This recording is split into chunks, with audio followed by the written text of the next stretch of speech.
বিয়ের ক্ষেত্রে নবী করিম সাল্লাল্লাহু আলাইহি সাল্লাম বলেছেন ফানজুর ইলাইহা, কাউকে বিয়ে করার জন্য সিদ্ধান্ত নিবা তাকে দেখে নাও, দেখে নিলে দুইটা লাভ নবীজি সাল্লাল্লাহু আলাইহি সাল্লাম বলে দিয়েছেন। এক, কারণ ওই মেয়ের মধ্যে কোনো ত্রুটি থাকতে পারে, চেহারা, ছবি, অন্য কিছুতে, যেটা তোমার পরে খারাপ লাগবে, আগে ভাগে দেখে নাও। একই কথা মেয়েও ছেলেকে দেখে নিবে। আর দ্বিতীয়ত হলো ফাইন্নাহু আহরা আন ইউদামা বাইনাকুম, হাদিসের ভাষ্য, বিয়ের আগে যদি দেখে নেওয়া হয় তাতে পারস্পরিক সম্প্রীতি, ভালোবাসাটা এবং মুগ্ধতাটা একটু বেশি হয়। এজন্য বিয়ের আগে দেখে নেওয়াটা সুন্নাহ, নবী সাল্লাল্লাহু আলাইহি সাল্লামের নির্দেশ। এখন কথা হলো, বিয়ের আগে দেখা যাবে এর মানে কি রাস্তায় যত মেয়ে যাবে সবগুলোকে বিয়ে নিয়ে একবার দেখবেন? বিয়ের আগে দেখবেন এর মানে হলো এই মেয়ের বায়োডাটা নিলেন, তার 14 গোষ্ঠী সব তথ্য নিলেন, সবকিছু জানলেন, সব বেটে বেলে হইলো, পারিবারিক ভাবে এবং ব্যক্তিগত ভাবে সব বোঝাপড়া, পছন্দ হলো, শিক্ষা দীক্ষা অন্যান্য সবকিছু মিলে গেছে। এখন আপনি ফাইনাল ডিসিশন নেবেন।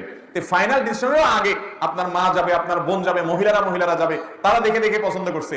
এখন শুধুমাত্র আপনার চয়েস হলে ফাইনাল হয়ে যায়।